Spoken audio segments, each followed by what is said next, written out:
সম্মানিত ভাইয়েরা, আমরা কবিরা গুনার ভয়াবহতা নিয়ে আলোচনা করছিলাম। আমরা গত জুমা থেকে শুরু করেছি। আমরা বলছিলাম আদম আলাইহিস সালাম আল্লাহর নিষিদ্ধ একটি কাজ করেছিলেন। করার সাথে সাথে আল্লাহ তাআলা তার জান্নাতের পোশাক খুলে নিয়েছিলেন এবং তাকে এবং তার স্ত্রীকে জান্নাত থেকে বেরও করে দিয়েছিলেন।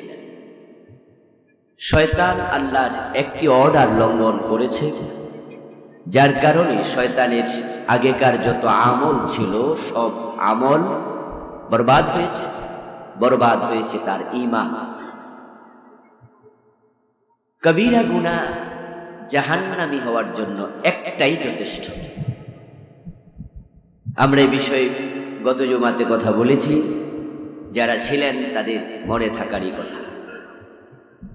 আদম আলাইহিস সালাম গুনাহ করেও জান্নাতি, আর ইবলিস গুনাহ করে জাহান্নামী। গুনাহ করেছেন দুজনেই একটা করে। আল্লাহ তাআলা বলেছেন আদমকে সিজদা করো, ইবলিস শুনল না। আল্লাহ বলেছেন গাছের কাছে যেও না, বাবা আদম মা হাওয়া আলাইহিস সালামও শুনলেন না। দুজনেই আল্লাহর অর্ডার লঙ্ঘন করলেন। কিন্তু হযরত আদম মা হাওয়া তারা দুজনেই এখন আবার জান্নাতে আছেন, জান্নাতের নিয়ামত পাচ্ছেন, তাদের কবর জান্নাতের বাগান হয়ে আছে। তারা মুক্তিপ্রাপ্ত, তারা মাসুম হয়ে গেলেন। গুনাহ করার পরেও তারা নিষ্পাপ। ওয়া আসা আদামু রাব্বাহু ফাগাওয়া। আল্লাহ তাআলা কোরআন মাজিদে বলেন আদম তার রবের অবাধ্য হয়েছে। আসা মিন আসিয়ান, অবাধ্য হয়েছে। এর মানে আল্লাহ বলেছিলেন গাছের কাছে যেও না, তারা শুধু জানি নাই, গাছের ফলও খেয়েছে, অবাধ্যতা করেছে। ফাগাওয়া, অতঃপর সে পথ হারা হয়ে গেছে। আল্লাহর শব্দ খুব শক্ত। এজন্য তো আদম এবং মা হাওয়া আলাইহিস সালাম তারা দুজন অনুতপ্ত হলেন। তারা যখন দেখলেন গা থেকে জান্নাতের পোশাক খসে পড়ে গেছে, তাফিকা ইয়াখসিফানি আলাইহিমা মিন ওয়ারাকিল জান্নাহ ফাদাল্লাহুমা বিগুরুর। শয়তান তাদেরকে ধোঁকা দিল। ওয়াসওয়াসা লাহুমা শাইতান, শয়তান ওয়াসওয়াসা দিল। শয়তানের ধোঁকায় পড়ে, ওয়াসওয়াসায় পড়ে তারা দুজনে ওই গাছের কাছে শুধু যায় নাই, ফালাম্মা যাকা শাজারা, গাছের ফলও খেয়ে ফেলল। রেজাল্ট যা হওয়ার তাই। বাদাত লাহুমা সাওআতুহুমা, নিজের লজ্জাস্থান প্রকাশিত হলো, মানে কাপড় খসে পড়ে গেল। তারপরে তাফিকা ইয়াখসিফানি আলাইহিমা মিন ওয়ারাকিল জান্নাহ, জান্নাতের সে গাছের পাতা ছিঁড়ে নিজের লজ্জাস্থান ঢাকা শুরু করলো। দুইজনে বুঝে ফেললো কামটা মোটেও ভালো হয় নাই। দুজনে বুঝেছে শয়তানের ধোঁকায় পড়ে গেছি।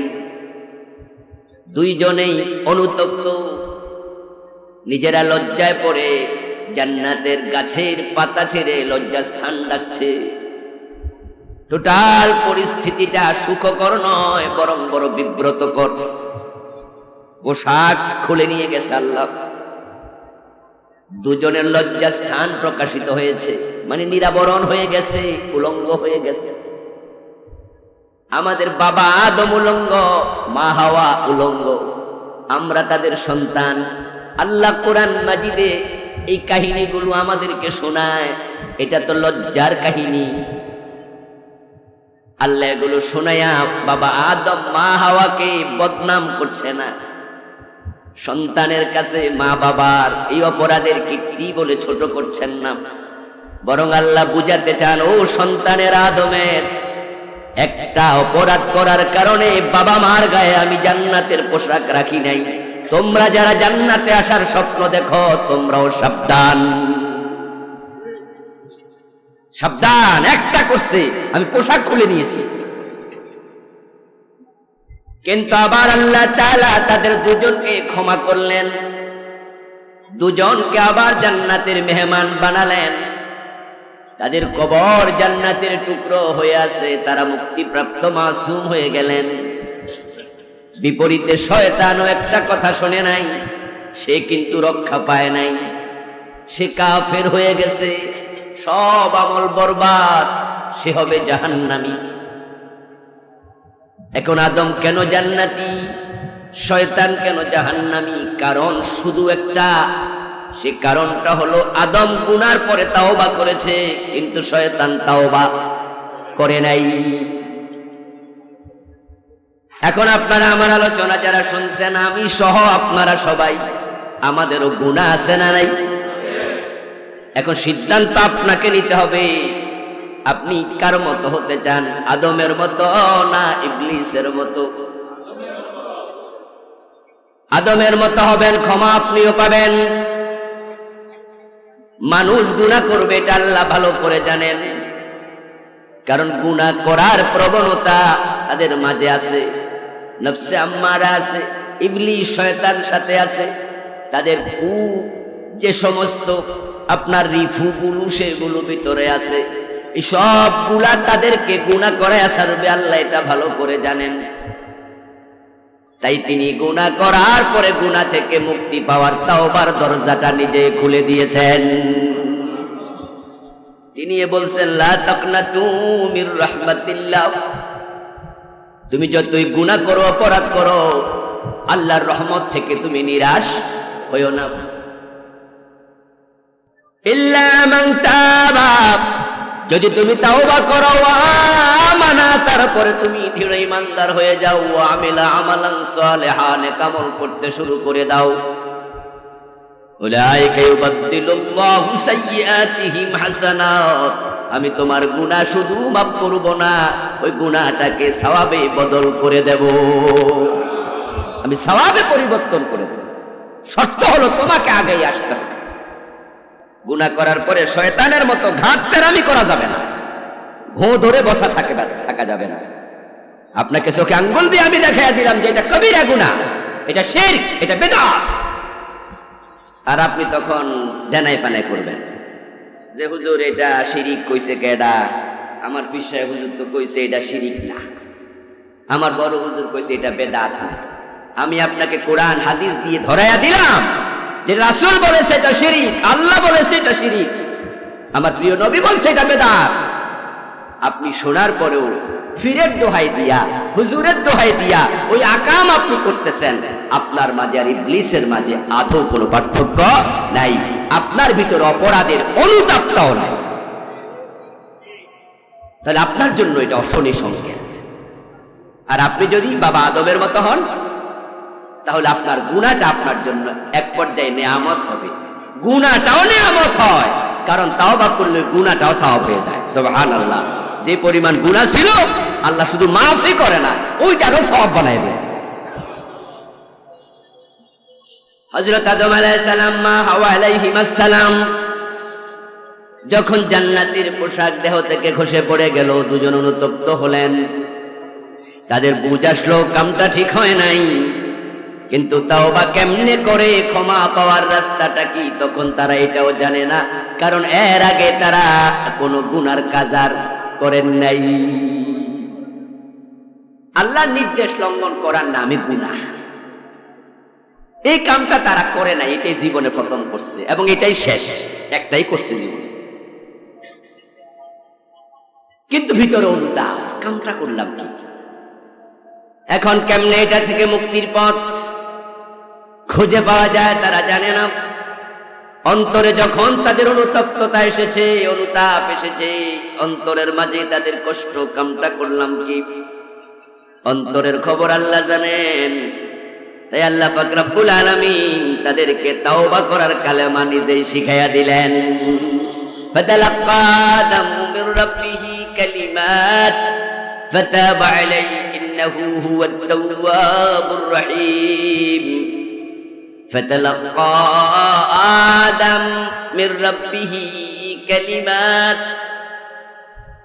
অনুতাপ আসতে দেরি নয়, অপরাধ করার সাথে সাথে অনুতপ্ত হলেন। তালাক্কা, এই শব্দের আগে আছে ফা, ফাতালাক্কা, তারপরে আছে আবার একটু পরে ফাতাবা আলাইহি, আবারও পা। এই পা শব্দটাকে আরবিতে বলে হরফে আতফ। হরফে আতফ আছে মোট 10টা, এক একটার এক এক অর্থ। ওয়াও, বা, সুম্মা, হাত্তা, ইম্মা, আম, বাল্লা, লাকিন। যারা আরবি গ্রামার পড়ছে তারা এগুলো জানে। ওয়াও লিল জামঈ, ফা লিল ফাওরি, সুম্মা লিত তারাখি, আলা লিল উজুবি। হরফে জার, হরফে আতফ, হরফে মুশাব্বা বিল ফিল, অর্থ এক একটার এক এক রকম। ওয়াও শব্দ আসে একত্রিত করার জন্য। যা যাইদুন ওয়া আমরুন ওয়া বাকরুন, বাংলা অর্থ হলো জায়েদ এসেছে এবং আমর এসেছে এবং বকর এসেছে।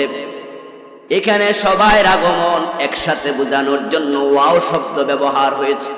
কে আগে আসছে কে পরে আসছে কোনো সিরিয়াল নাই, সবাই একসাথে করে দিচ্ছে।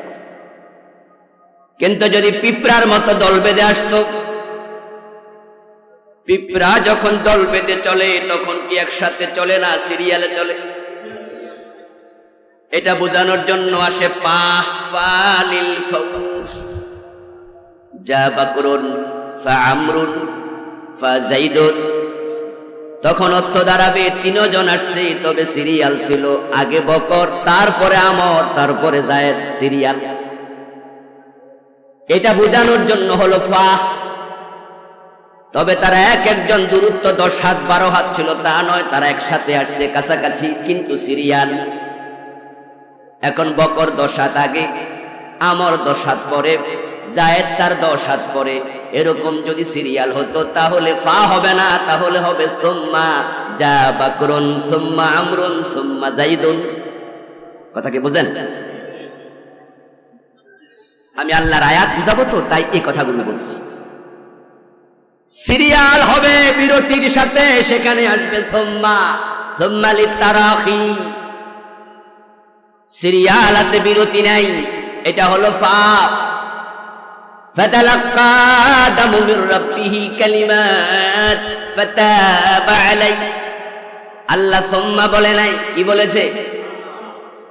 কথা কি বুঝাইতে পারতেছি আমি? তাহলে জবাব দেন। আল্লাহ কি বলেছে?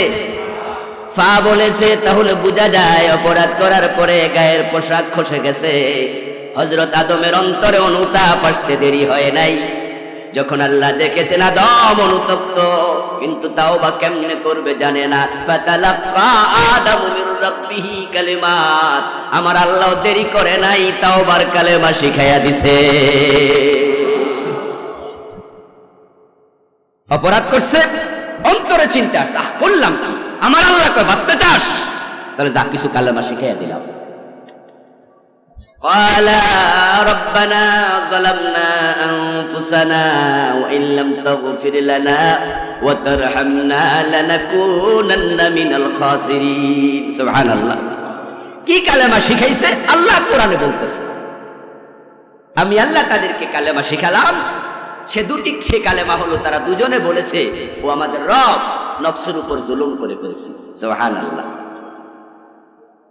জুলুম করে ফেলেছি, অন্যায় তো করে ফেলেছি। তুমি তো বলেছিলে গাছের কাছে যাওয়া যাবে না, আমরা তো গিয়ে গেছি। শুধু যাই না, আমরা তো খেয়ে ফেলছি। আমরা তো চলে গেছি গাছের কাছে, ফলও খেয়ে ফেলেছি। নফসের উপর জুলুম তো হয়ে গেছে। ও আমাদের রব, ইন লাম তাগফির লানা, যদি তুমি ক্ষমা না করো, লানাকুনান্না মিনাল খাসিরিন, আমরা ক্ষতির মাঝে পড়ে গেছি। এখান থেকে বাঁচার ক্ষমতা আমাদের আর নাই। এখন তো জান্নাতের পোশাকটাও নাই, তো আমরা কি জান্নাতের ভিতরে উলঙ্গ থাকবো? তুমি ক্ষমা না করলে তো কাপড় দেবে কে? কাপড় দাতাও তো আর কেউ নাই। জান্নাতের নিয়ামত তুমি কেড়ে নিয়ে গেলে দেবে কে? দাতা তো কেউ নাই। তুমি ক্ষমা করো। দুইজন ক্ষমা চাইলেন, ক্ষমার কালেমাগুলো শিখিয়েছেন কে? এখন আমরা গুনাহ করলে আমরা কি করব? একই কাম। আল্লাহ কোরআনে কিসসা শোনায় না, ইতিহাস শোনায় না, কোরআন ইতিহাসের কিতাব নয়। কিন্তু এই কাহিনীগুলো আল্লাহ শোনাচ্ছেন, এর মাঝে আপনার জন্য আছে শিক্ষা, আমার জন্য শিক্ষা। গুনাহ তুমিও করে ফেলবে, করলে আদমের মতো তাওবা করা লাগবে। তুমিও বলবে রব্বানা যালামনা আনফুসানা।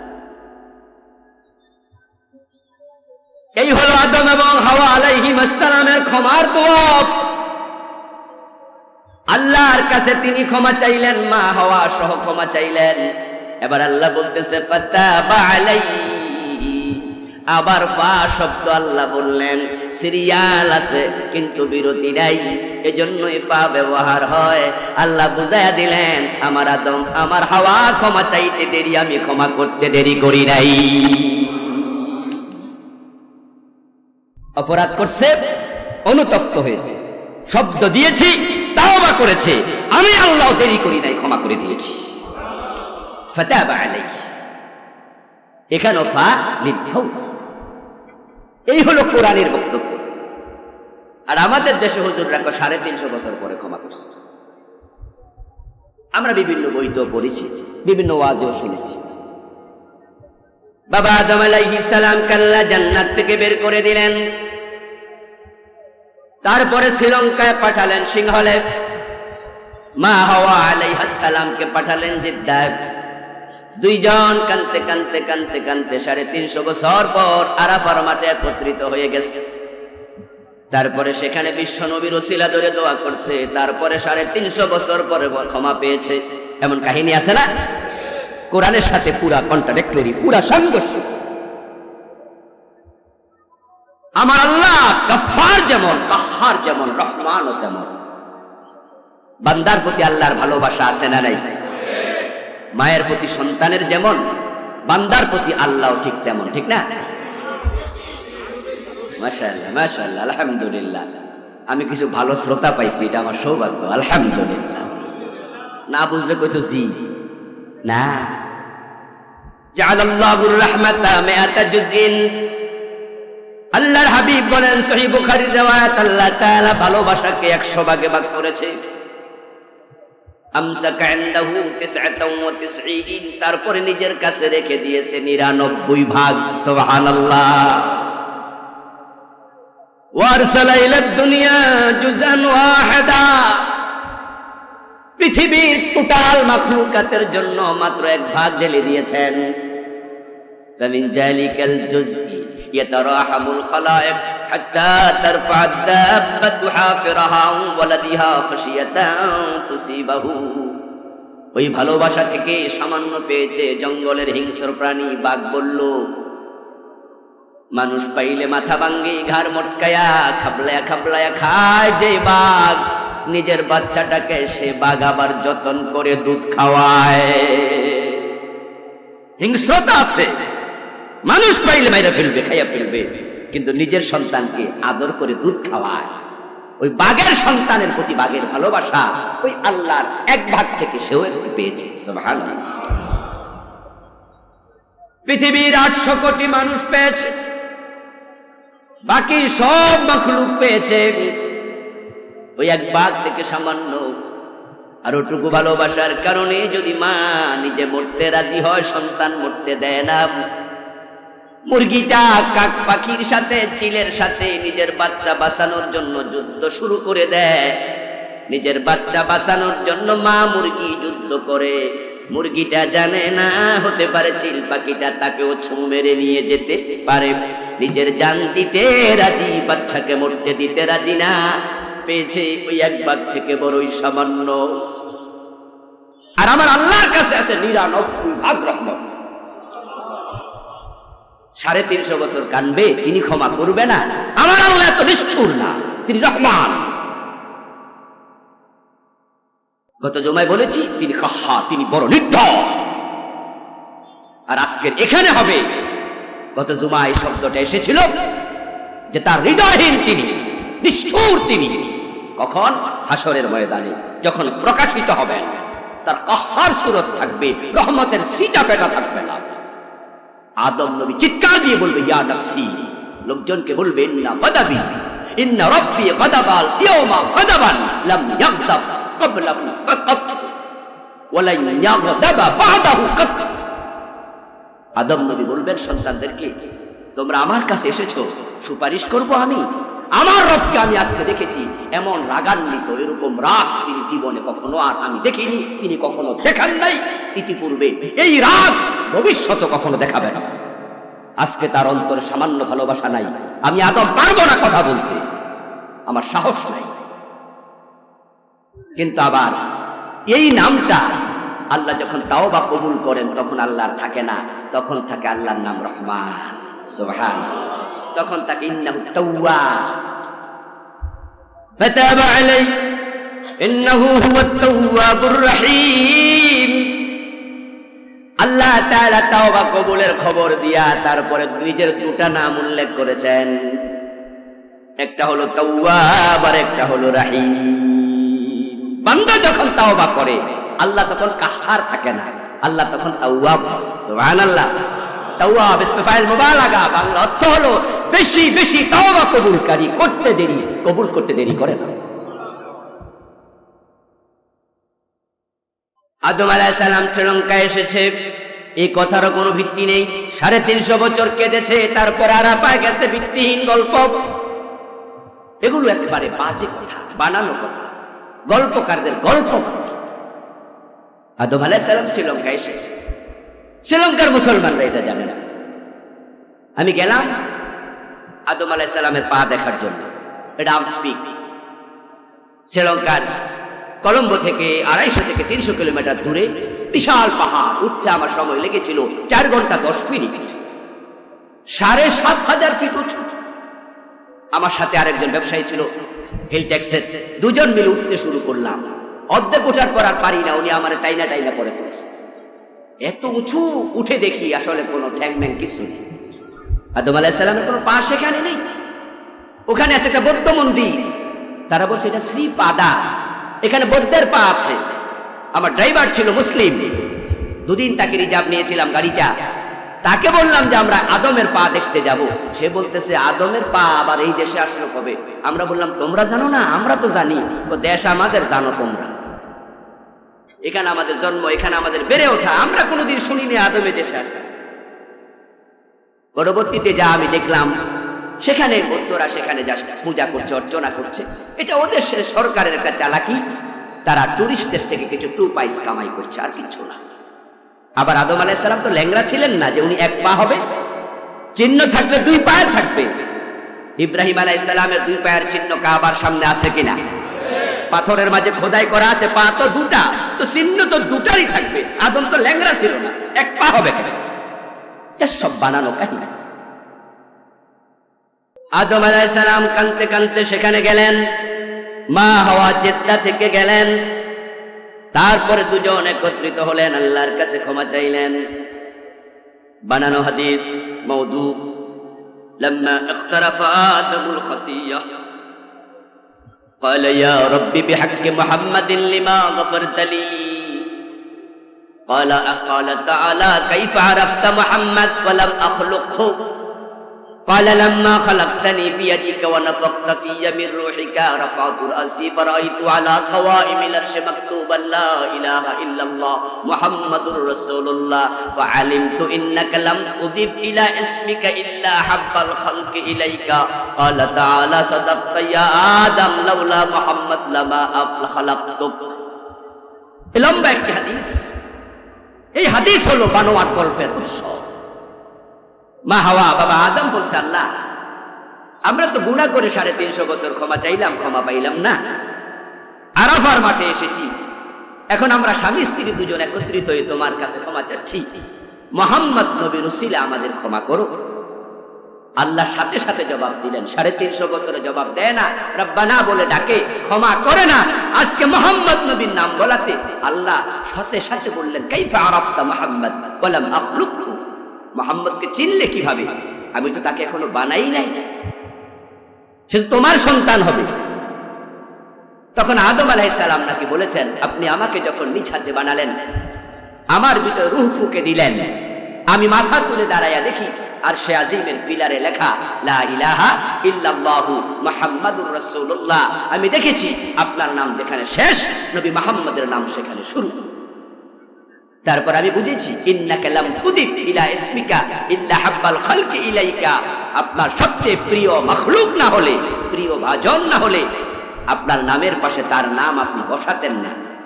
ওই বিবেক বোধ থেকে, ওই চিন্তা থেকে আমি উনার নামের ওসিলায় ক্ষমা চাই। আল্লাহ বলেছেন সাদাক্তা ইয়া আদম, আদম তুমি সত্য বলেছো, লাউলা মুহাম্মদ লামা খালাকতুকা, মুহাম্মদকে না বানালে তোমাকেও আমি বানাতাম না, আমি তোমাকে ক্ষমা করে দিলাম।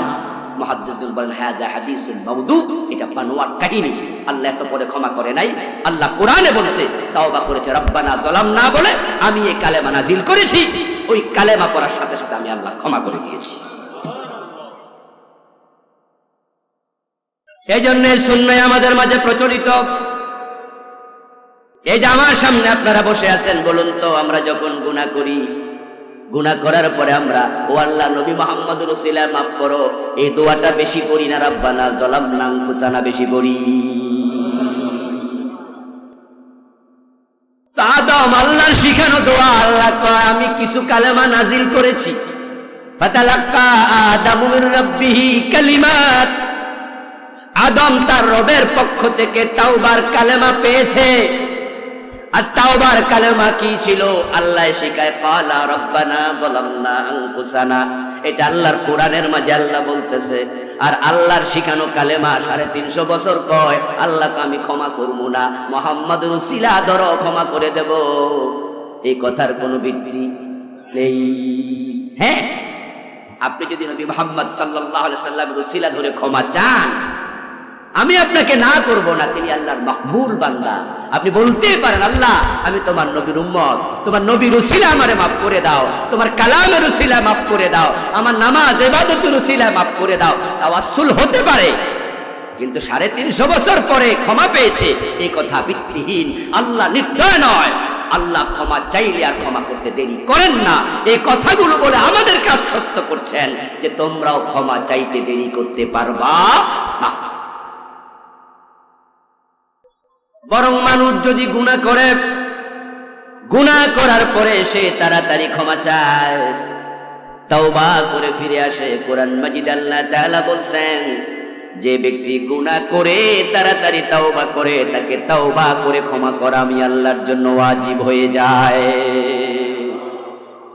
কোরআনের আয়াত ইন্নামাত তাওবাতু আলাল্লাহি লিল্লাযীনা ইয়ামালুনা আস-সুআ বিজাহালা ثم يتوبون من قريب سبحان الله انما التوبه على الله على الوجوب আল্লাহ তাআলা বলেন ওই ব্যক্তির তওবা কবুল করা আমার জন্য ওয়াজিব, এটা আমার দায়িত্ব। যে ব্যক্তি জাহালাতের কারণে, অজ্ঞতার কারণে, শয়তানের প্ররোচনায়, নফসের প্রতারণায় গুনাহ করে ফেলবে, সুম্মা ইয়াতুবুনা মিন করিব, তারপর তাওবা করবে তাৎক্ষণিক, সাথে সাথে, আর দেরি না। আহা করলাম না, ও ভাই কোনটা গুনাহ কোনটা ভালো এটা বুঝার মতো বিবেক বোধ আল্লাহ আপনাকে বানানোর সময় দিয়ে দিয়েছে। ফাআলহামাহা ফুজুরাহা ওয়া তাকওয়াহা ওয়া নাফসিন ওয়া মা সাওয়াহা ফাআলহামাহা ফুজুরাহা ওয়া তাকওয়াহা। মিথ্যা বলা মহাপাপ, দুধে পানি দেয়া নিষেধ, মা বাবার সাথে বেয়াদবি করা গুনার কাজ। এই কথা বুঝার জন্য টাইটেল পাস করা লাগে না, দাওরা পাস করা লাগবে না। এটা মূর্খ বুঝে, কারণ ভালো মন্দ বুঝার মতো মেধা বিবেক আল্লাহ সৃষ্টিগতভাবে দিয়েছে। এখন আপনি গুনাহ করছেন, বুঝছেন আহা কামটা কি করলাম, আপনার দায়িত্ব হচ্ছে ক্ষমা চাওয়া। এখন এই কবিরা গুনাহ যেগুলো আমরা করে ফেলেছি, এখন আমরা গুনাহ নিয়ে মরতে চাই না। এই বিষয়ে একমত হওয়া দরকার আছে না? কারণ যদি আপনি গুনাহ নিয়ে মরেন লজ্জিত হবেন, তিনি চাইলে ক্ষমা করবেন, না চাইলে জাহান্নামে দেবেন। আর যদি আপনি এখান থেকে মাপ নিয়ে মরতে পারেন তাহলে কপালটা খুলে যাবে, ডানাতে আমলনামা এসে যাবে। এখন এই কাবায়ের থেকে বাঁচার জন্য কবিরা গুনাহ আমাদের জানতে হবে। আমার বন্ধু ইমাম আয-যাহাবী বই লিখেছেন আল কাবায়ের, ওটার মাঝে তিনি ৭০টা লিখেছেন। কোন কোন মুহাদ্দিস ৭০০টার কথা বলেছেন। আমি পর্যায়ক্রমে আপনাদের কিছু শোনাবো, সবগুলো তো আর বলা যাবে না, লম্বা হবে তালিকা। ১ নাম্বার আল্লাহর সাথে শরীক করা। মানুষ দুনিয়া যত কবিরা গুনাহ করে, শিরিক হচ্ছে সবচেয়ে বড় কবিরা গুনাহ। ইন্না শিরকা লাযুলমুন আযীম। এটা করা যাবে না। শিরিক নিয়ে আমরা আলাদা আলোচনা করেছি, এই মসজিদেই করেছি। শিরিক নিয়ে আমার লেখা বইও আছে। আমি আমার বইতে বাংলাদেশে চলমান 29টা লিখেছি। এটা দাওয়াতি কাজের একটা বই, ছোট্ট বই। আজকেও আমার গাড়ির মাঝে আছে, যারা নিতে চান নেবেন, যারা কিনেন নাই তাদের সকলকে বলবো কিনে নেবেন। টাকা নাই আমার থেকে বলে হাদিয়া নেবেন, নিজে পড়বেন, অন্যকে পড়াবেন। একটা শিরিক নিয়ে মরা যাবে না, গেছেন তো সব শেষ। কারণ যে শিরিক নামক কবিরা গুনাহ নিয়ে মরবে তার জন্য জান্নাত হারাম। ইন্নাল্লাহা লা ইয়াগফিরু আন ইউশরাকা বিহি। সোজা আল্লাহর ঘোষণা, শিরিক নিয়ে মরবা, আল্লাহ ঘোষণা দিচ্ছেন তার ক্ষমা নাই। বাংলাদেশে বিশ্বে বুজুর্গ মুরিদেরা মাজারে যারা বেশি করে থাকে তারা অনেকেই শিরিক করে, ভালো আছে খুব কম। এক একটা মাজার শিরিকের আখড়া হয়ে গেছে। বিশ্বে বুজুর্গের মুরিদেরা শিরিক বেশি করে। তবে হ্যাঁ, এই দেশে পীরদের মাধ্যমে ইসলাম এসেছে।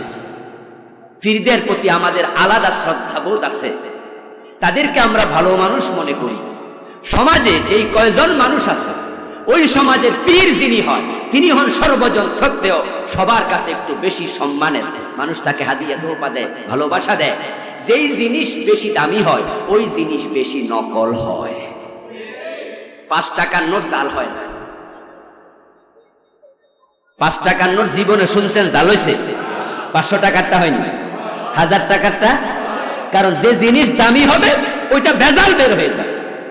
পীরেরা বেশি সম্মান পায়, ইজ্জত পায়। বাংলাদেশে নবী আসে নাই, সাহাবী এসেছেন কিনা এ বিষয়ে ঐতিহাসিকগণ মতবিরোধ করেছেন। কেউ কেউ বলেছেন দাওয়াতি কাজ করার জন্য কোনো সাহাবী আসেনি। তবে চট্টগ্রামে 2 জন সাহাবী এসেছেন, 3 জন এসেছেন পাওয়া যায়।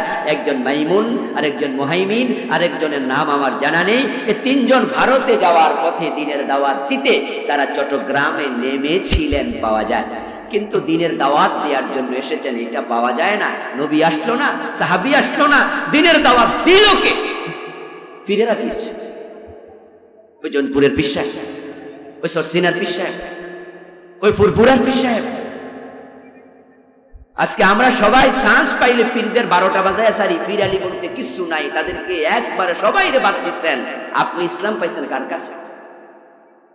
ওনারা ঘোড়ায় চড়ে, পালকিতে চড়ে, নৌকায় চড়ে এসেছে।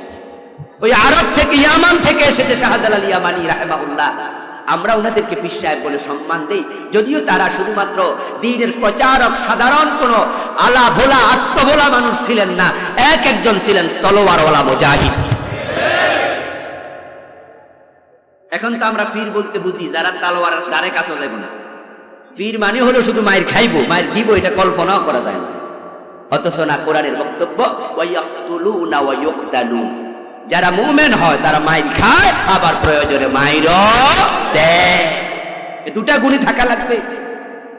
বিশ্বনবীর মতো সফট মাইন্ডেড, নরম কোমল দিলওয়ালা পৃথিবীতে দ্বিতীয় মানুষটা নাই। ফাবিমা রাহমাতিন মিনাল্লাহি লিনতা লাহু। আল্লাহ নিজে বলে, ও নবী, আপনার উপর আল্লাহর স্পেশাল রহমত, আপনি বড় কোমল, আপনার মনটা দয়ায় ভরা। এবার বলুন তো, ওই দয়ার নবীও কি হাতে তলোয়ার নেন নাই?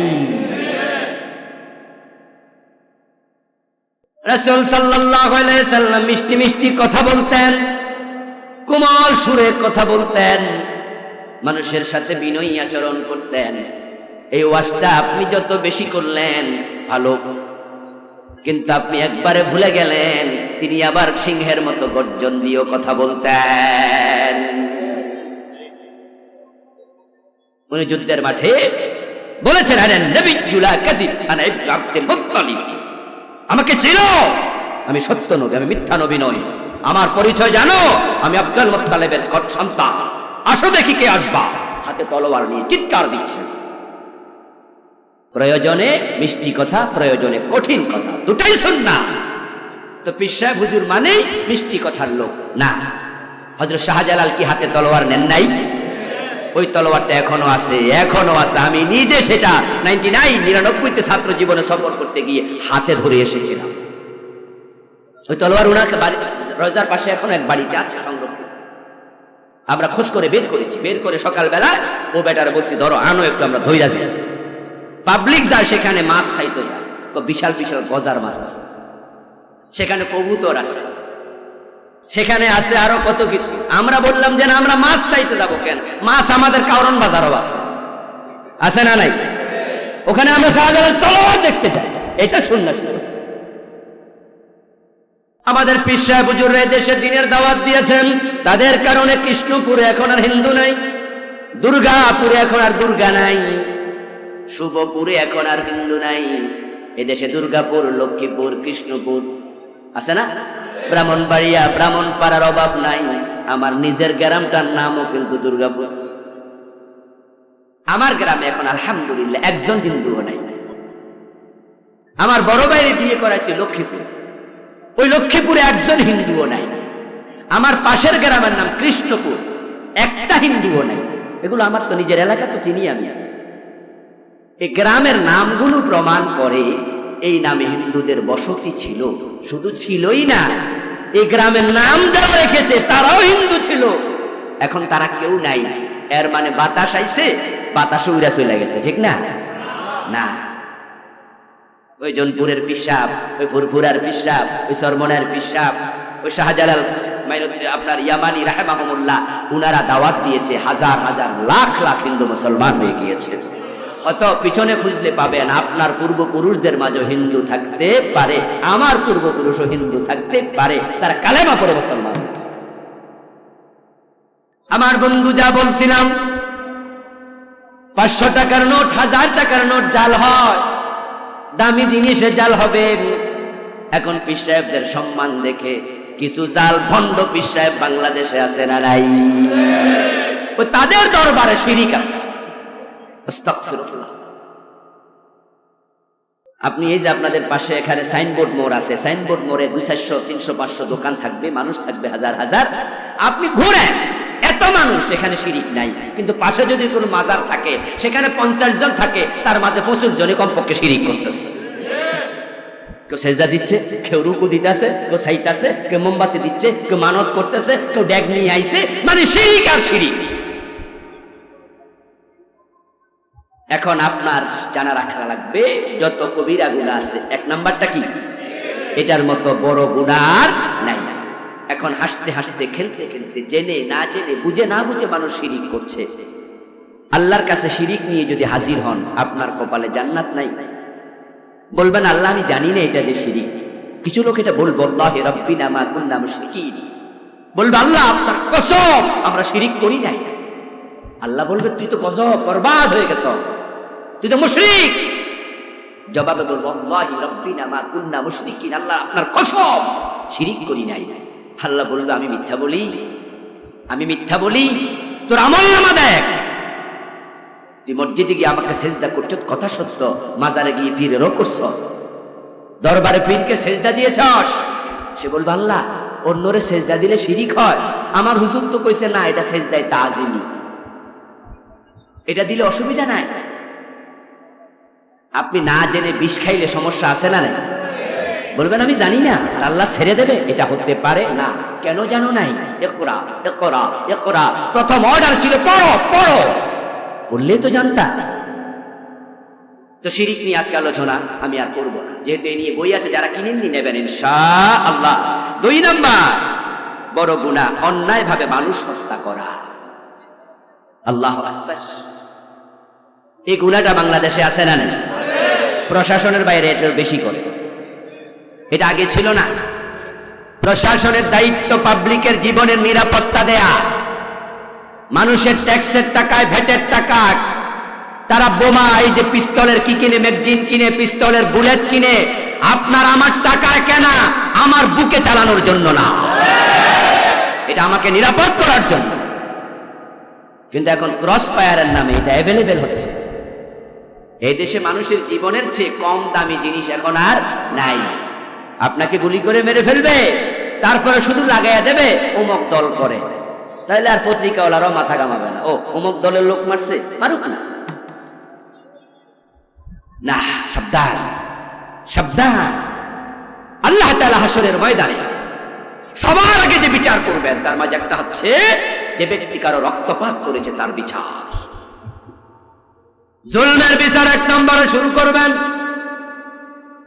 এবং নরহত্যা মানুষ হত্যার মতো জঘন্য অপরাধ যে করেছে তাকে তিনি ছাড়বেন না। আল্লাহ এতটা ক্রোধান্বিত হবেন মানুষ হত্যার যে ব্যক্তি করেছে তার উপরে, যেটা কল্পনা করতে পারবেন না। বিশ্বনবী বলেন, লাউ আন্না আহলাস সামাওয়াতি ওয়াল আরদ ইশতারাকু ফি দামিন মিন্না কাব্বাহুমুল্লাহু ফিন্নার। আল্লাহ সেদিন এতটা রাগান্বিত হবেন হত্যাকারীর উপরে, জান দিয়েছি আমি, কতল করার অধিকার তোমারে কে দিয়েছে, জবাব দাও। এতটা রেগে যাবেন।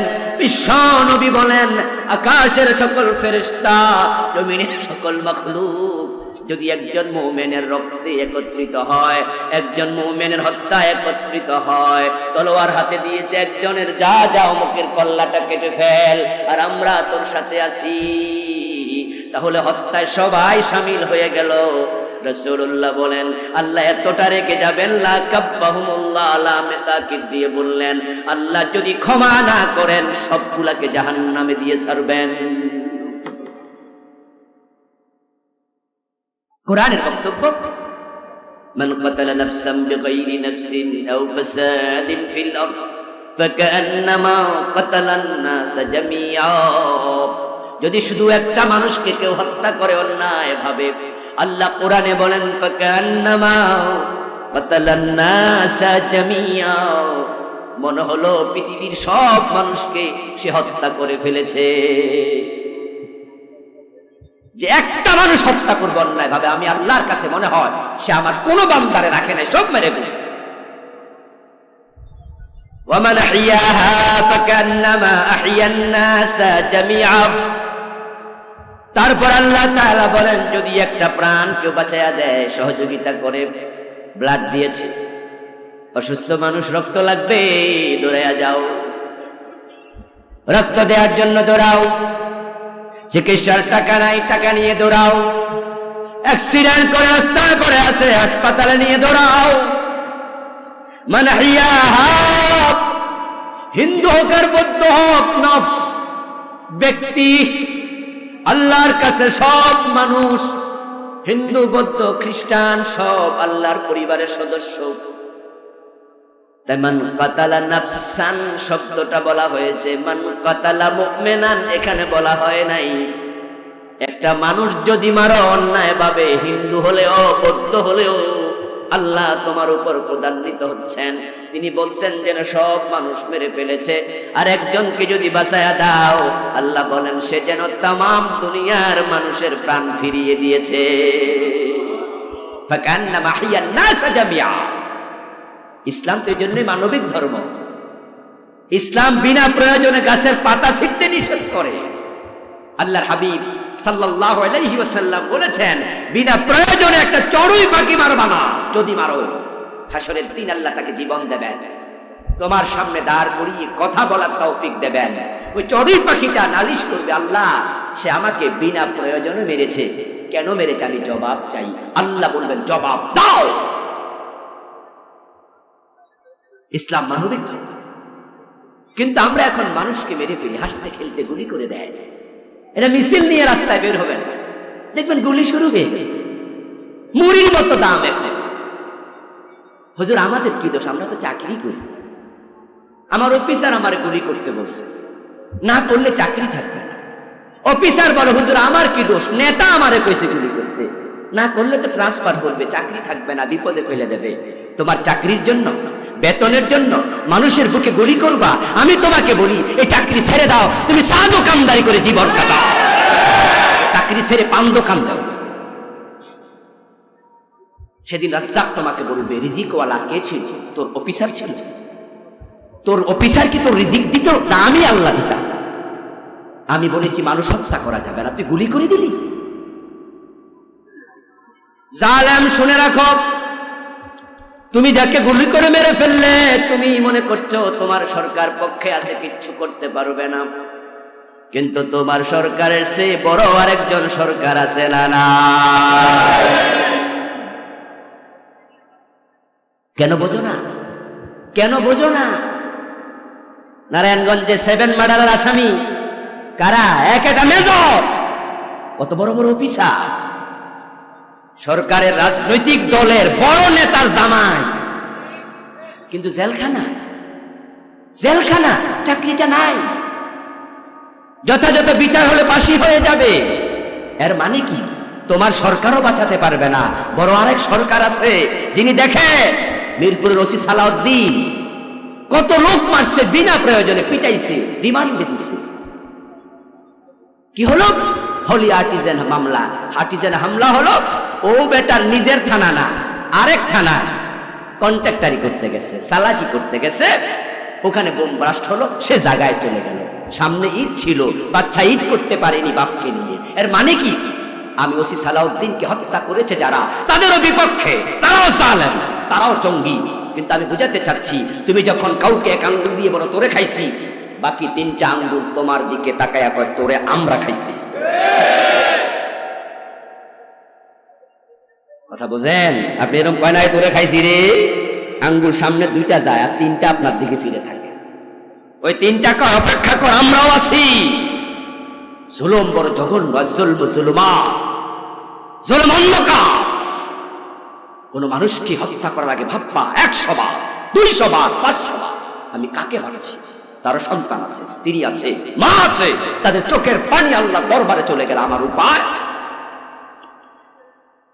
বড় হত্যার ব্যাপারে ইসলাম এত জঘন্য, এত মারাত্মক, এতটা নির্দয় কঠোর আইন দিয়েছে ইসলাম। সেটা হলো, যদি তুমি এমন অবস্থার মুখোমুখি হও কেউ তোমাকে গুলি করে দেবে, ওই অবস্থায় তুমি যদি আগে গুলিটা ছুড়ে দাও তুমি বেঁচে যেতে পারবে। যদি গুলিটা তুমি না ছড়ো তাহলে তোমার এসে গুলি করে দেবে। ওই কঠিন অবস্থাতে তুমি কি করবে? ইসলাম কঠিন আইন দিয়া দিল, সেটা হলো তুমি নিজে আগে গুলি করতে পারবা না, প্রয়োজনে গুলি খাওয়া লাগবে।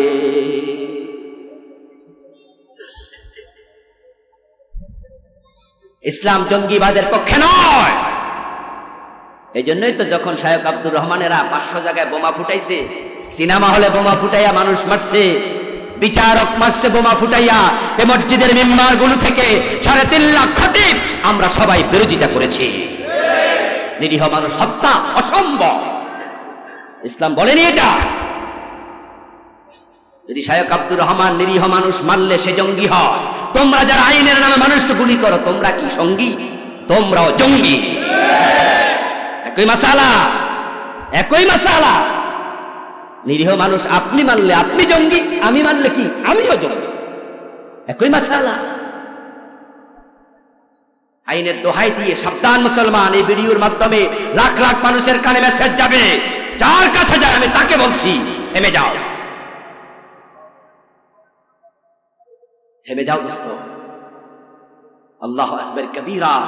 রাসূলুল্লাহর কাছে এক ব্যক্তি গিয়ে প্রশ্ন করছে, ইয়া রাসূল, যদি এমন অবস্থা হয় কেউ তলোয়ার হাতে নিয়ে আমাকে জবে করতে এসেছে, আমি নিশ্চিত দেখছি সে মরে, সে আমাকে মেরে ফেলবে, হত্যা করবে, এই অবস্থায় আমি আপনার কাছে জানতে চাই, যদি আমি তাকে আগে তলোয়ার দিয়ে কোপ মেরে দেই তাহলে আমি নিরাপদ, সে মরে যায়, আমি যে তাকে তার তলোয়ার চালানোর আগে তলোয়ার চালাইয়া মেরে ফেললাম, সে অনুমতি আছে কি? বিশ্ব নবী বলেন না। ইয়া রাসূলুল্লাহ, তাহলে সে তো আমারে মেরে ফেলবে, আমি নির্দোষ, কিন্তু সে তলোয়ার নিয়ে এসেছে, তীর নিয়ে এসেছে, আমারে মেরে ফেলবে। এখন আমাকে অনুমতি দেন, আমি আগে মেরে ফেলি। রাসূল বলে না, সেটার অনুমতি নাই। তাহলে আমি কি করব? বিশ্ব নবী বলেন, তুমি আদমের উত্তম সন্তান হাবিলের মতো হয়ে যাও। আদমের উত্তম সন্তান, ভালো সন্তান হাবিল। কাবিল বলেছিল তোরে আমি হত্যা করব, তখন হাবিল কি বলেছে? আমিও তোরে মারবো নাকি? না। আল্লাহ কোরআনে বলেন, হাবিল তখন জবাবে বলেছে, মা নাবি বাসিতি ইয়াদিয়া লিয়াকতুলাক, মা আনা বিবাসিতিন ইয়াদিয়া ইলাইকা লিআকতুলাক ইন্নী আখাফুল্লাহ। ও কাবিল, তুই যদি আমারে হত্যা করার জন্য হাত বাড়ায়া দেস, আমি ঘোষণা করছি তোরে হত্যা করার জন্য আমি হাত বাড়াবো না, কারণ আমি জগতের রব আল্লাহরে ভয় করি। যে আপনাকে মারতে আসছে সে হলো জালেম। আপনি যদি বিনা দোষে মাইর খান, আপনি মাজলুম, সে কি? কথা বলেন, সে কি? জালেম, যে আপনারা মারতে আসছে। আচ্ছা, হে মারার আগে যদি আমনে মাইরালান, এখন জালেম কেডা? বিশ্বনবী বলেন তুমি আদমের ভালো ছেলে হাবিলের মতো হও। এবার বলুন তো, কাবিল কি হাবিলকে হত্যা করেনি? ওমা জানেন না নাকি? কথা বলেন না কেন? হত্যা করছে কিনা? রাসূলের বক্তব্য হলো মইরা যাইবা, মারবা না। কারণ সে যদি তোমাকে মেরে ফেলে, তুমি মাসলুম হইয়া বসছো, কোনো লস নাই, কোনো লস নাই। এখানকার জীবনটা শেষ হওয়ার সাথে সাথে আমি আরেকটা জীবন সাথে সাথে দিয়ে দেব, সাথে সাথে ট্রান্সফার।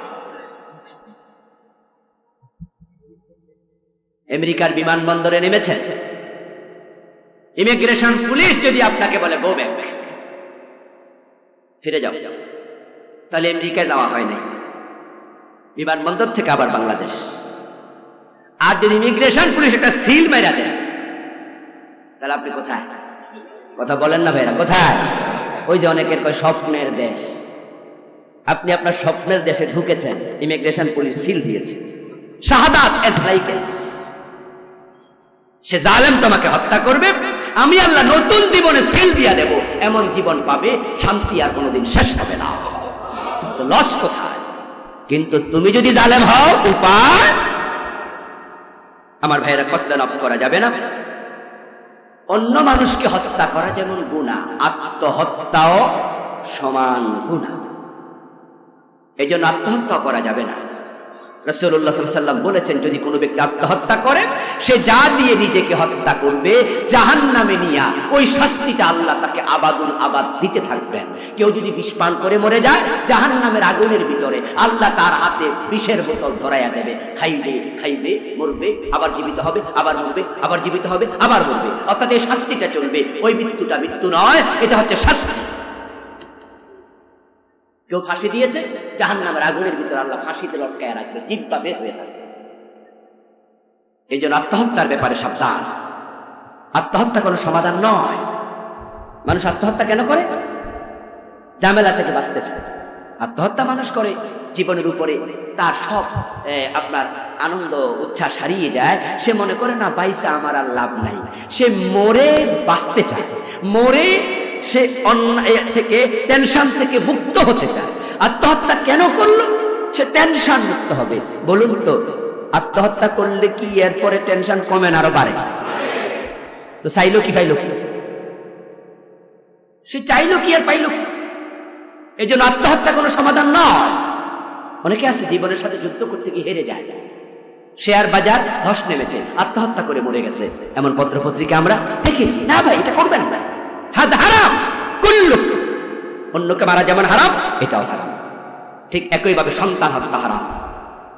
ওয়াইদাল মাউউদাতু সুইলাত বিআইয়ি যামবিন কুতিলাত। সন্তান হত্যা করছে, খাদ্যের পেটে আসছে, লজ্জা, চক্ষু লজ্জা। চক্ষু লজ্জা কি? বড় ছেলেটা ইন্টারমিডিয়েটে পড়ে, মেয়েটা অনার্সে পড়ে, ছেলে বিয়ে দিয়ে দিয়েছি, নাতি হয়েছে, এখন যদি আমার পেটে বাচ্চা হয় তাহলে হাসাহাসি করবে, আমার শ্বশুরেরও বাচ্চা হয়েছে, বাড়িতে গল্প করবে, লজ্জা লজ্জা, হাসপাতালে গিয়ে মেরে ফেলে। এমনও কিছু লোক আছে না নাই? তুমি লজ্জার ভয় থেকে বাঁচার জন্য করলা কি? সন্তান পেটে এসে গেছে, কে খাওয়াবে, কে খাওয়াবে, আমি গরিব মানুষ, কেমনে কি হবে, মেরে ফেলো। হাসপাতালে গিয়ে অবসান করে ফেলছে। আল্লাহ তাআলা কিয়ামতের দিন বাচ্চাটাকে আপনার সামনে হাজির করবে, কথা বলার অধিকার দেবে, সুযোগ দেবে। ওই বাচ্চা বলবে বিআইয়ি যামবিন কুতিলতা, কুতিলতু বিআইয়ি যামবিন কুতিলতু। বাচ্চা বলবে যে আমাকে কেন হত্যা করা হয়েছে? আল্লাহ বলছে বিআইয়ি যামবিন কুতিলা, তাকে কেন হত্যা করা হয়েছে? ও বাবা, জবাব দাও। বড় ভাইকে খাওয়াইতে পারছো? আমার ছোট ভাইকে পেরেছো? আমি কি খুব বেশি খেয়ে ফেলতাম? ও বাবা, কেন আমাকে মেরেছো? জবাবটা দাও। জবাব দিতে পারবেন তো? আল্লাহ বলবে প্রাণ আমি দিয়েছি, কি কেড়ে নিয়েছস, ওই প্রাণ তুই দে। পারবেন না। এই জন্য এই কবিরা গুনাহ থেকে বাঁচতেই হবে। ইনশাআল্লাহ আমরা সামনে ধারাবাহিক আলোচনা করব। আল্লাহ তাআলার কাছে দরখাস্ত করি, আল্লাহ যাবতীয় কাবায়ের থেকে আমাদের হেফাজত করুন। যেগুলো করে ফেলেছি আল্লাহ তাওবা করার তৌফিক দিন। আল্লাহুম্মা আমিন। ওয়াসসালামু আলাইকুম ওয়া রাহমাতুল্লাহ।